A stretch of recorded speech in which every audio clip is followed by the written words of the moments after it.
Today, the latest weapons, coupled with the fighting skill of the American soldier, stand ready, on the alert all over the world to defend this country, you, the American people, against aggression. This is The Big Picture, an official television report to the nation from the United States Army. Now, to show you part of the big picture, here is Sergeant Stuart Queen. The story you are about to see will take you up the Hudson River to West Point, an institution of great military and scholastic achievements. The big picture will take you behind the scenes, where you will see how leaders of men are made in the true American tradition.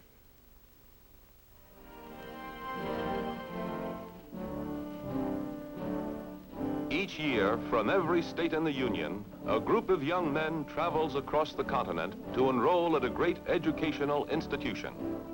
A school that has given to the nation some of its outstanding leaders. Leaders like Dwight D. Eisenhower, Douglas MacArthur, and John J. Pershing.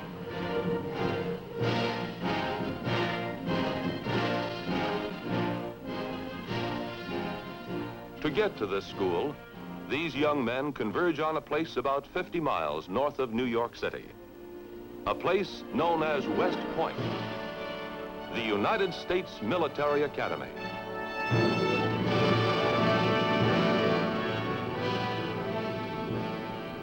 Time-honored, world-renowned, filled with great traditions, with roots in the very heart of America. This is West Point.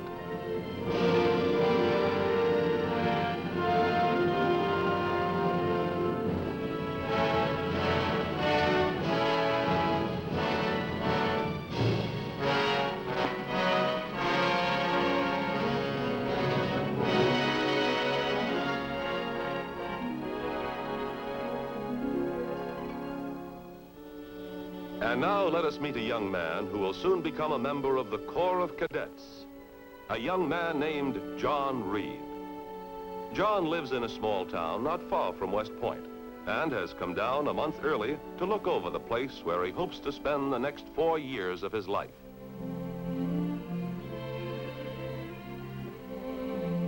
Eisenhower, MacArthur, Pershing. So this is their alma mater. Well, make way for Johnny Reed. I'm going to make it my alma mater, too. Say, look at that. That's the way I'll look a month from now. A month later, West Point saw John Reed keep that promise. John and about 700 others. 700 strong. Well, they were not weaklings. They could prove that easily. They wouldn't be here if they hadn't passed their physicals, and their mental exams, too. But suppose we let John Reed tell us about his first year as a cadet. The walk from the station was only the beginning. I don't think I ever used my feet so much in one day in all my life.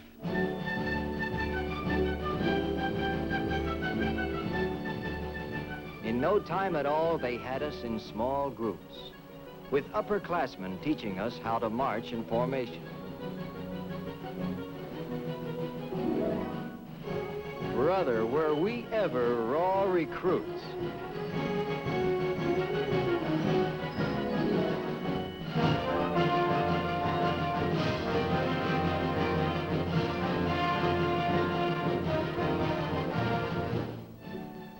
Well, we progressed from marching to saluting. Maybe we weren't precise, but we were willing. By mid-afternoon, we were all in plebe uniform and in formation to march to Battle Monument for the swearing-in ceremony and the commandant's welcome. It was hard to believe that we were the same 700 who had reported that morning. We were all sure we looked like real cadets. Detail uncover. Candidates, raise your right hand. Repeat the oath of allegiance after me. I state your name in full. Do solemnly swear. I, John Reed, do solemnly swear that I will support the Constitution of the United States. that I will support the Constitution of the United States And bear true allegiance to the national government. and bear true allegiance to the national government. That I will maintain and defend the sovereignty of the United States. That I will maintain and defend the sovereignty of the United States. Paramount to As I stood there swearing the oath of allegiance, I felt proud of myself and all the plebes in my the class. United States.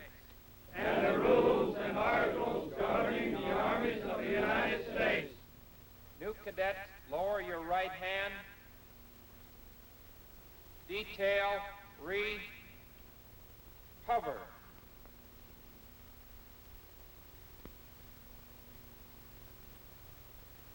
Gentlemen of the new fourth class, it is my pleasure to welcome you to the United States Military Academy. From all over the United States, 700 welcomed this year by the Commandant, and I was one of them.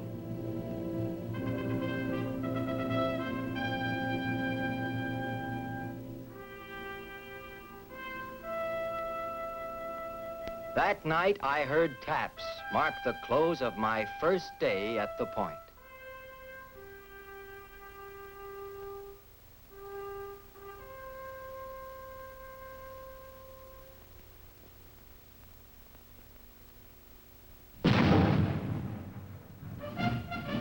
Reveille, the beginning of a new day, the beginning of my college education, my career as an officer, as a leader in the United States Army.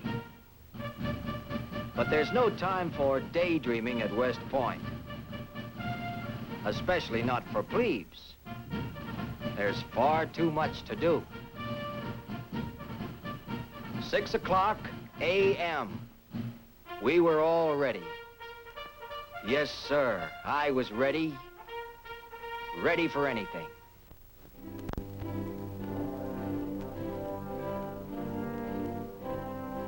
Things were sort of slow in starting, or at least it seemed that way to all us plebes standing at attention. But when we broke, it was at double time. And for the next 8 weeks of tough training, everything was at double time.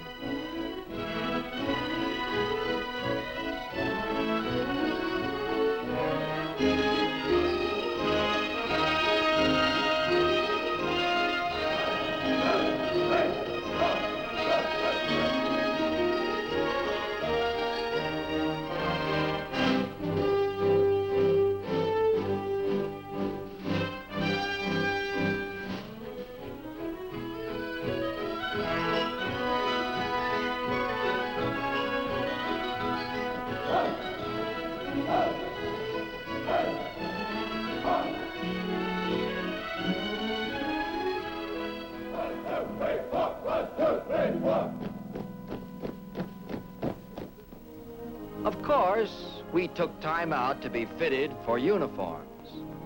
No padding. The idea was you filled it out with spine and muscle until it fit like a glove.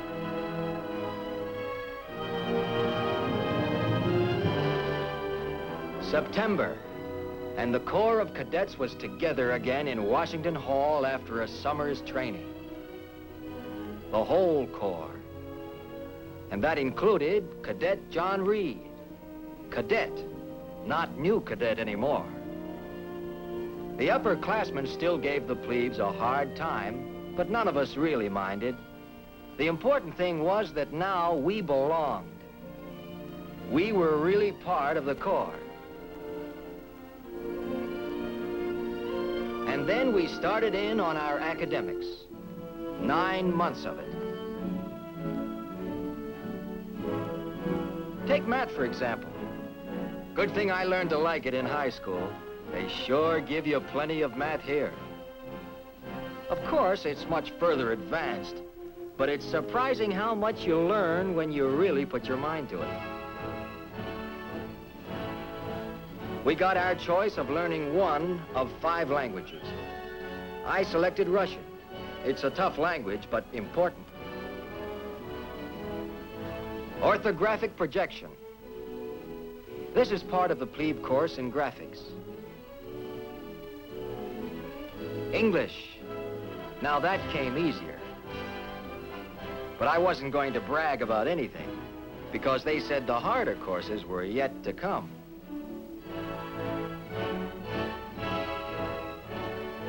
I didn't mind the tough things, though. I really didn't expect it to be easy.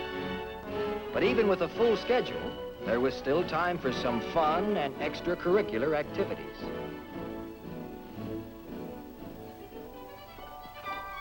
For one thing, I found a new hobby, ham radio. And I got to be pretty good with the sending key. I went out for boxing. I could see my picture in the paper back home. West Point Cadet Reed KOs another opponent.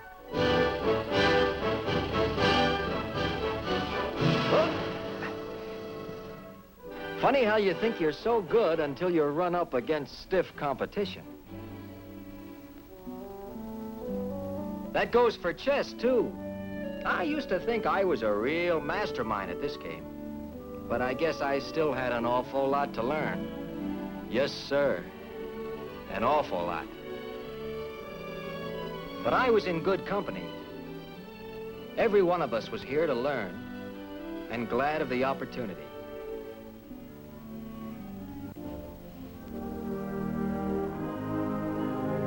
And finally, the year ended.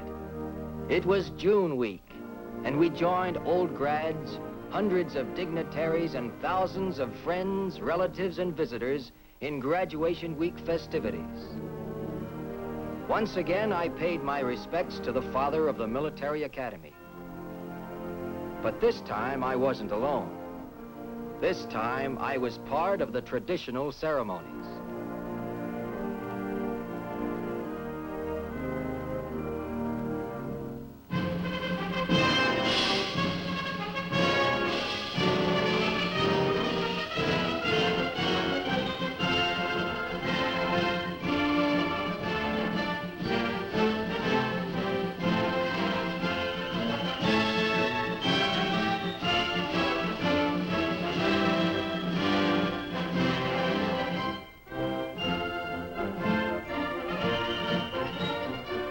It was quite a sight to see the graduating class march front and center.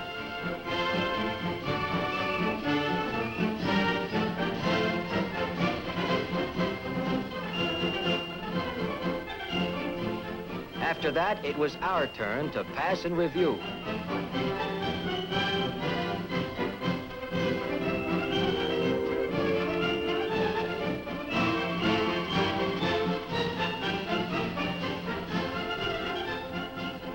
Well, Cadet Reed, I said to myself, you've practically reached that milestone.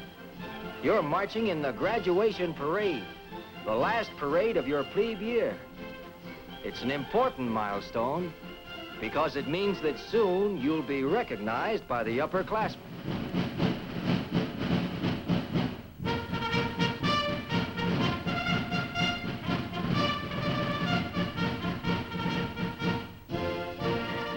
Recognition.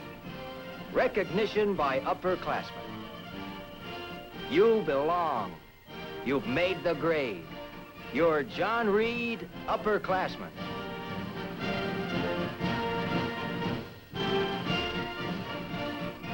John Reed, upperclassman. The military academy regards you as good officer material. Now you're a yearling. And what will the life of a yearling be like? Well, we're sure second-classman Ed Harris can tell you all about it from his own experience. Well, first there was that hard-earned one-month vacation, like you're starting on today. Had a great time back home. Checked on all my old pals and gals. Added a few new ones, too. Soon as I got back, we went into summer training. And when I say training, I mean training with a capital T.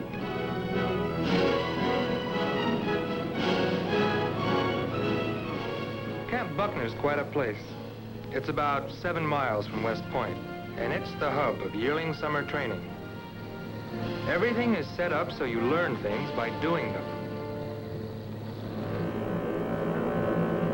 For example, during armored training, we drove tanks. Believe me, that's an experience I never dreamed could be part of college life. We learn how an infantry squad operates by being in one and running one ourselves. We learned about artillery by actually firing the guns. We took turns manning each station. Of course, you get supervision all the time. Always you're the one doing it. Like making river crossings in assault boats with smoke screens and blank ammunition to give you a sense of the real thing.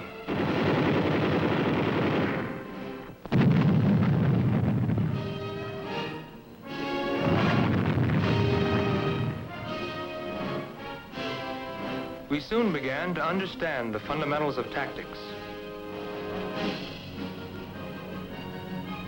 I guess that's the whole idea behind the Camp Buckner program.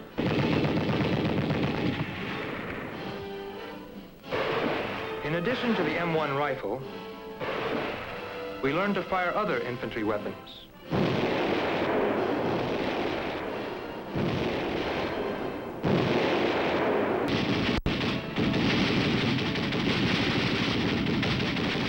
You never sit on the sidelines. You're always in there doing. That's how you learn. But don't think it was always shoulder to the wheel or gun. There was time for rest and fun, especially at Lake Popolopet.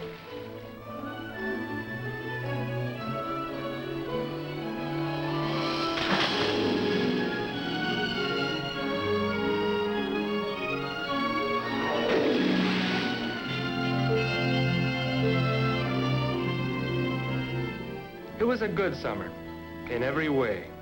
And the fact that I was a yearling and well on my way at West Point made everything look rosy.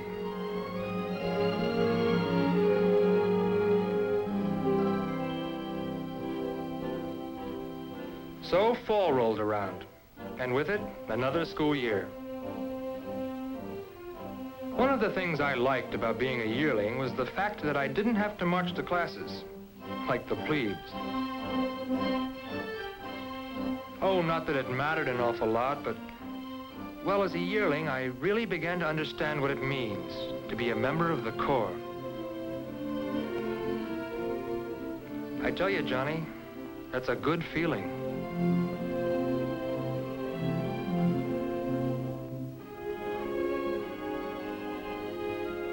Another thing I like is the way you're trusted. You know what I mean. When the inspecting cadet asks if all cadets are present or on authorized absence, and all you have to say is, "All right, sir," and it's your word that counts. To me, that's a big thing, the honor system. It fills you with, well, pride and faith in yourself. As for the curriculum, you'll find the academics for yearlings are more interesting than for plebes. Not only do you continue with advanced phases of your plebe subjects, but you take up chemistry and physics, which means more concentration and more study.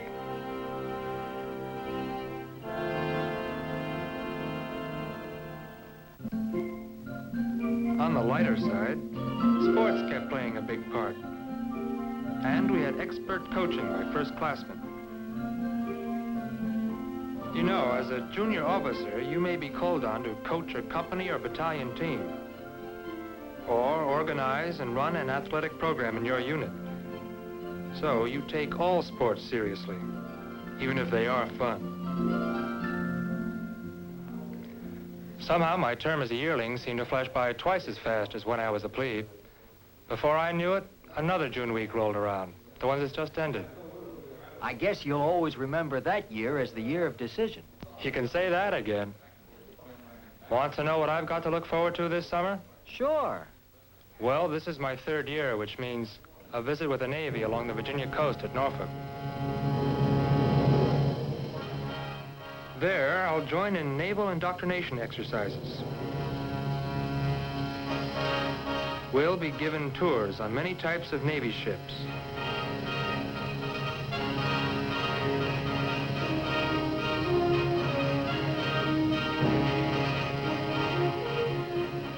We'll actually go to sea for special maneuvers and demonstrations.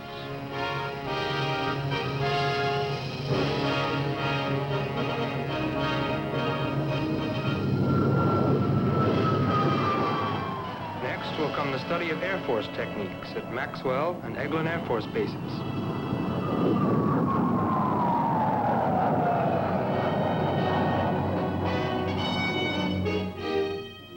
After that, we'll go to Fort Benning, Georgia, for combined arms training.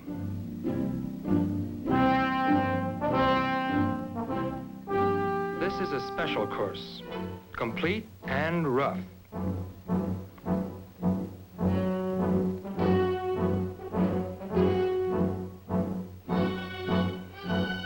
Maneuvers there are realistic in every way.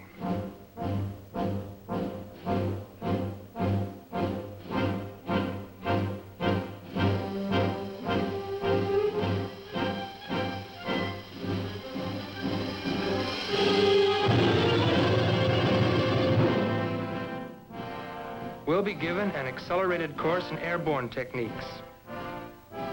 We even make practice jumps from the towers.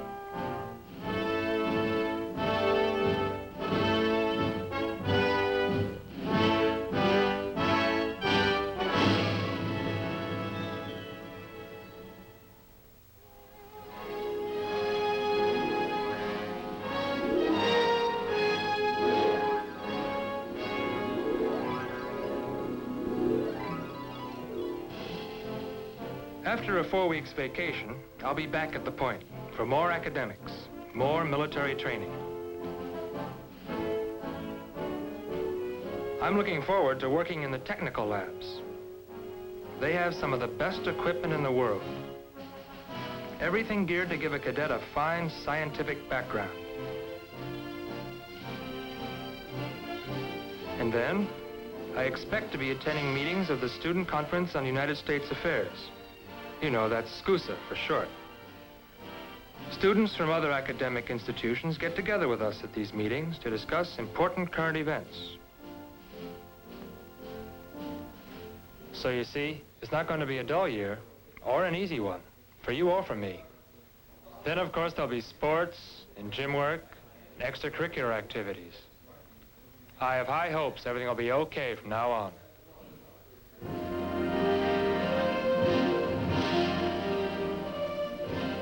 We know that everything did work out smoothly for Cadet Ed Harris.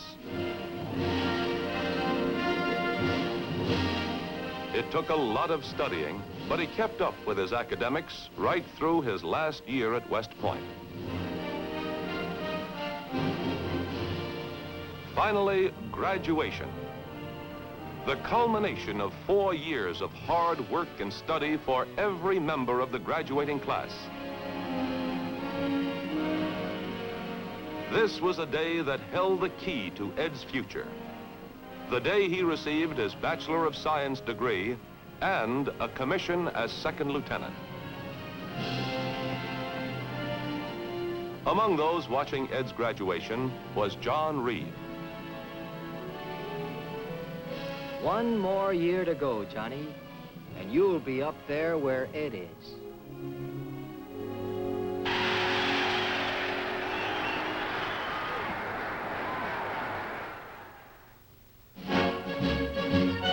1 year to go. And I'm back where I started. Only the shoe is on the other foot now. Here I am working with the tactical officer, indoctrinating the plebes, giving them instructions in close order drill the way I was indoctrinated when I was a plebe. This all comes under the heading of learning leadership. Nearly everything a cadet does is designed to make him a leader of men by the time he leaves West Point.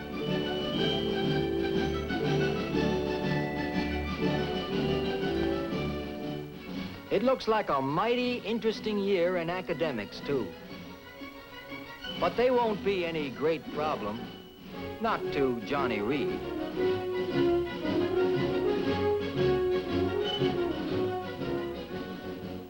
And I'm lucky. I'm a member of the Honor Committee, which helps the Corps run itself. Still more experience in leadership.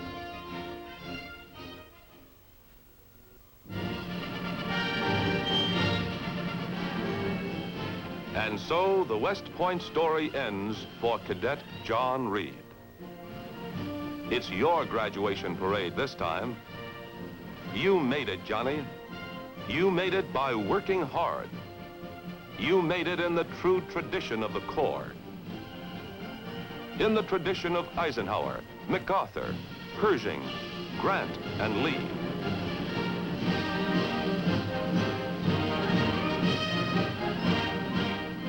And now, you can take your place as an officer. You've earned that right. The right to become a military leader in the United States Army.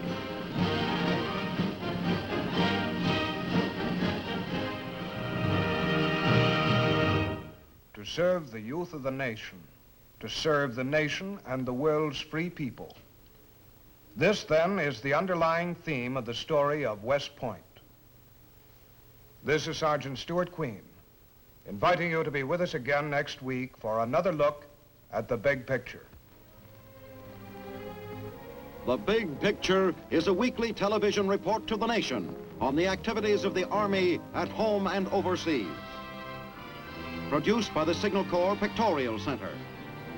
Presented by the United States Army in cooperation with this station. You too can be an important part of the big picture. You can proudly serve with the best equipped, the best trained, the best fighting team in the world today, the United States Army.